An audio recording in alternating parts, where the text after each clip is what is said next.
Hello students, welcome back to your own learning platform Vedika Commerce classes and Eco on the go. Today we are going to study main market forms. बहुत important topic है। Exam के अंदर एक market forms 100% आपको long question के अंदर मिलेगा। 4 to 6 marks के बीच में आपको ये टॉपिक मिलेगा ही मिलेगा। तो बहुत इजी भी है, अगर ध्यान से समझोगे बहुत जल्दी से समझ आएगा। स्टार्ट करते हैं। मार्केट होती क्या है? वो प्लेस जहां पे बायर और सेलर अपने किसी पर्टिकुलर कमोडिटी को एक गिवन प्राइस पे, डिमांड एंड सप्लाई के अकॉर्डिंग जो भी प्राइस डिसाइड होता है उस प्राइस पे, और सिर्फ अकेला वो नहीं है, कंपटीशन के अंदर उस प्रोडक्ट को सेल करने के लिए या परचेज करने के लिए अवेलेबल होते हैं। वो प्लेस हमारा मार्केट बोला जाता है। फाइन। और आजकल तो ऑनलाइन हो गया है, ऑनलाइन आप बहुत सारी चीजें सेल परचेज करते हो, ठीक है। तो अभी हम यहाँ पे फिजिकल मार्केट्स की बात करने जा रहे हैं। आपके नियर बाय मार्केट है, ठीक है, बहुत सारी चीजें आप लोग सेल परचेज करते हो, तो उसके अंदर वो कमोडिटी कौन सी पर्टिकुलर मार्केट के अंदर आती है वो जानने के लिए आज हम यहाँ पे मार्केट फॉर्म्स पढ़ने जा रहे हैं, ठीक है। तो मार्केट हमारा है क्या? सिंपली वो जगह, वो रीजन जहां पे हम कोई भी प्रोडक्ट सेल या परचेज करते हैं, सेलर भी होता है, बायर भी होता है, एक पर्टिकुलर प्राइस पे उस प्रोडक्ट को सेल या परचेज कर दिया जाता है, ठीक है। अब हमारे लिए जो मार्केट है वो कितनी तरह की होती हैं? तो अगर हम मार्केट्स को क्लासिफाई करते हैं तो मेनली हमारी मार्केट 2 टाइप की होती हैं। One is perfect market and second one is imperfect market. Fine. अब परफेक्ट मार्केट तो नाम से ही समझ आ रहा है परफेक्ट है। परफेक्ट किसको बोलते हैं? वो मार्केट जो प्योरली सिर्फ और सिर्फ डिमांड और सप्लाई की वजह से रिएक्ट करती है, उसमें इंटरफेयर करने वाला कोई भी एक्सटर्नल फैक्टर अवेलेबल नहीं है। जिस प्राइस पे फर्म सेल करना चाहती है, जिस प्राइस पे कंज्यूमर खरीदना चाहता है, जहां पे वो सप्लाई कर और डिमांड कर इंटरसेक्ट करते हैं, वो हमारा प्राइस डिसाइड हो जाता है, ठीक है। तो सिर्फ और सिर्फ मार्केट फोर्सेस के अकॉर्डिंग ही यहाँ पे ट्रांजैक्शंस होती हैं, वो हमारी परफेक्ट मार्केट है। नाम से समझ आ रहा है ना, परफेक्ट। उसके अलावा कोई भी एक्सटर्नल फोर्सेस वहां पे काम नहीं करता, ठीक है। दूसरी तरफ इम्परफेक्ट। अब इम्परफेक्ट का मीनिंग क्या है?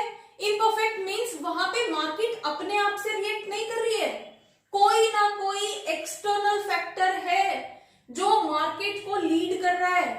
मोनोपोली हो सकती है, सिर्फ उसी के पास प्रोडक्ट है, वो चाहे जिस रेट पे बेचे उसकी मर्जी चलेगी, तो एक एक्सटर्नल फैक्टर आ गया ना उसको रन करने के लिए, इसलिए उसको इम्परफेक्ट बोला है। दूसरी तरफ मोनोपोलिस्टिक हो सकती है। मोनोपोलिस्टिक के अंदर क्या है? सेम टाइप के प्रोडक्ट तो है, लेकिन हर एडवर्टाइजमेंट, हर कंपनी अपने प्रोडक्ट को बेस्ट बताती है, हर बेस्ट वे में एडवर्टाइज करती है, कंज्यूमर के माइंड में ये इंप्रेशन डालती है कि हमारा प्रोडक्ट बेस्ट है, ठीक है। तो अगेन वो एक एक्सटर्नल फैक्टर आ गया ना कंज्यूमर के माइंड को बाइंड करने वाला, ठीक है। तो इस तरह के फैक्टर्स जहां पे जिस मार्केट फॉर्म्स के अंदर काम करते हैं वो मार्केट फॉर्म्स हमारी इम्परफेक्ट बोली जाती है, ठीक है। और इम्परफेक्ट के अंदर हमारे पास 3 टाइप्स की मार्केट होती है। First one is monopoly market, second one is monopolistic forms of market and oligopoly market, ठीक है। मेनली हमारे पास 2 टाइप्स की मार्केट है, परफेक्ट और इम्परफेक्ट।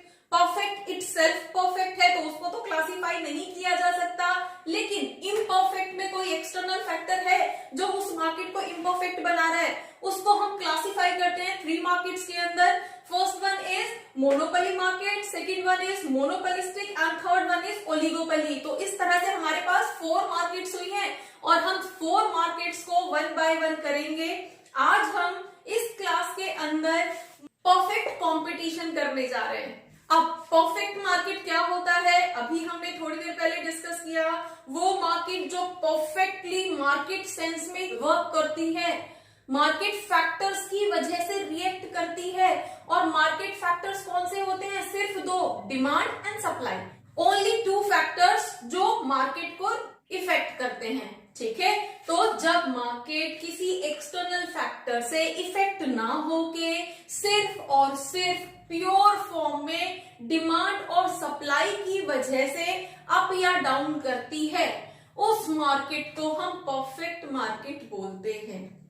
ठीक है, अब इसके फीचर्स क्या होते हैं? फर्स्ट, हमारे पास बायर एंड सेलर्स मल्टीपल हो सकते हैं, कितने भी नंबर ऑफ बायर्स हो सकते हैं, कितने भी नंबर ऑफ सेलर्स हो सकते हैं। तो यहाँ पे हम number of buyers and sellers are many, number of buyers बहुत सारे हैं, नंबर ऑफ सेलर्स बहुत सारे हैं। ठीक है, नेक्स्ट वन इज प्रोडक्ट हमारा कैसा होगा यहाँ पे? Homogeneous identical. हमारे पास होमोजीनियस का मतलब क्या होता है? सेम टाइप का प्रोडक्ट है। एग्जाम्पल हम इसका गेहूं ले सकते हैं। अब गेहूं चाहे पंजाब में सेल हो, चाहे यूपी में सेल हो, चाहे नीचे कन्याकुमारी में जाके सेल हो, गेहूं तो गेहूं रहेगा ना, उसका तो कलर भी चेंज नहीं हो सकता, उसके लिए कोई एडवर्टाइज भी नहीं कर सकता कि हमारा गेहूं खाने से इम्यूनिटी इंक्रीज होगी, ऐसा तो कुछ नहीं है। तो गेहूं तो आइडेंटिकल है, चाहे कहीं भी सेल हो, फाइन। और उसको कंज्यूम भी अपने अकॉर्डिंग ही करेगा कंज्यूमर। ऐसा तो नहीं है कि सस्ता हो जाएगा तो ज्यादा कंज्यूम कर लेगा या महंगा हो जाएगा तो कम कंज्यूम करेगा। अब जितनी रिक्वायरमेंट है, जितनी डिमांड है, उतना ही कंज्यूम करेगा। ठीक है, तो उसकी डिमांड और उसकी सप्लाई, अब जितना कंट्री के अंदर ग्रोथ हुई है उतना ही सप्लाई किया जाएगा। ठीक है, तो परफेक्ट मार्केट के अंदर प्राइस जो है वो डिमांड और सप्लाई के अकॉर्डिंग डिसाइड किया जाता है, और हमारा जो प्रोडक्ट है वो आइडेंटिकल है। उसमें कोई कंपनी क्लेम नहीं कर सकती कि हमारा कंपनी या हमारा जो गेहूं है वो बेस्ट है या व्हाटएवर। ठीक है, तो यहाँ पे कंज्यूमर को डाइवर्ट करने के लिए, कंज्यूमर का माइंड मेकअप करने के लिए कोई थर्ड फैक्टर है ही नहीं, सिर्फ डिमांड और सप्लाई है। ठीक है, इसीलिए इस मार्केट को परफेक्ट बोलते हैं। Clear? Next point is freedom of entry and exit. अब freedom of entry and exit मतलब कभी भी कोई भी नया सेलर आ सकता है मार्केट में सेल करने के लिए, कभी भी जा सकता है, कोई प्रॉब्लम नहीं है। ठीक है, और ये प्रॉब्लम क्यों नहीं है वो हम अभी आगे चल के पढ़ेंगे। फाइन, तो हमारे पास यहाँ पे फुल फ्रीडम है। सेलर्स के पास कोई भी कंपनी, लाइक अपने आसपास आपने देखा होगा कोई शॉप है जो गेहूं, चावल, नेसेसिटी वाली कमोडिटी सेल करती है, उसमें कितनी भी शॉप खुल जाती है, कोई फर्क नहीं पड़ता। ठीक है, क्योंकि सबने सेल करना है, पॉपुलेशन इतनी है, डिमांड ऑलरेडी है मार्केट के अंदर। Fine, next point is knowledge among buyers about the product के बारे में बायर्स को फुल नॉलेज होती है, क्योंकि हम परफेक्ट मार्केट के अंदर हैं। परफेक्ट मार्केट, हम गेहूं का एग्जांपल लेके चल रहे हैं, व्हीट का एग्जांपल ले रहे हैं, तो उसको कौन कंट्रोल रेट कौन डिसाइड करता है? उस पर्टिकुलर इंडस्ट्री।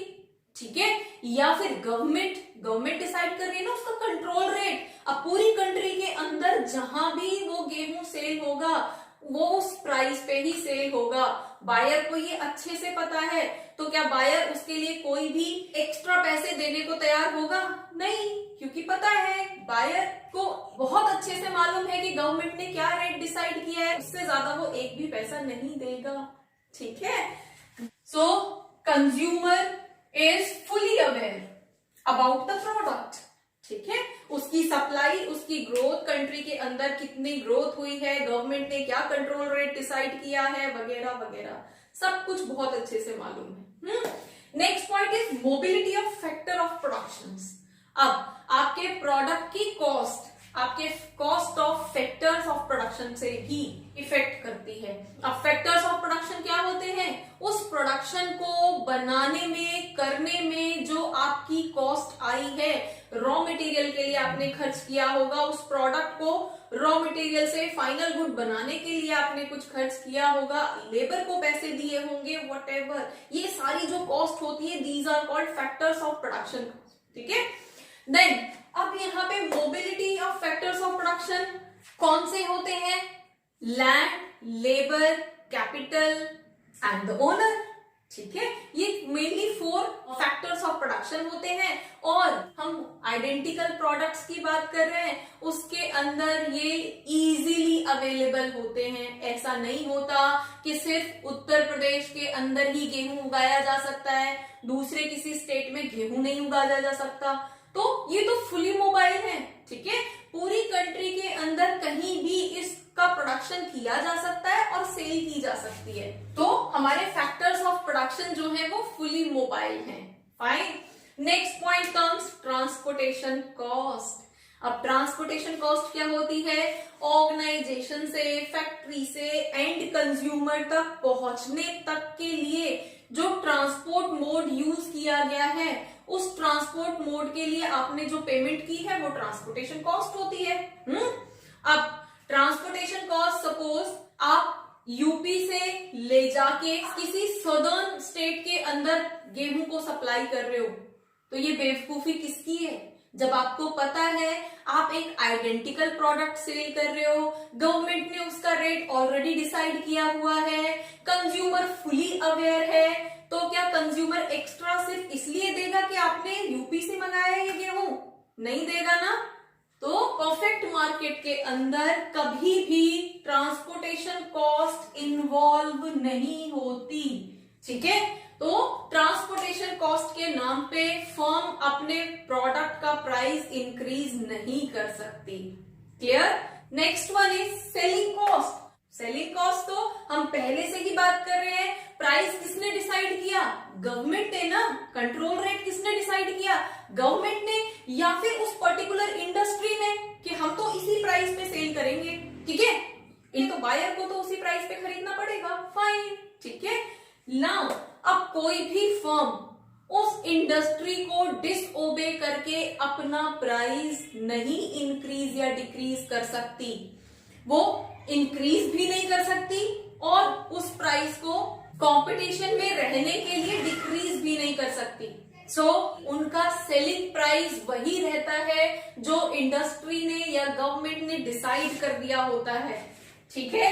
तो यहाँ पे firms can not change the price of the commodity, fine. तो ये हमारे मोर और लेस फीचर्स हैं परफेक्ट मार्केट के।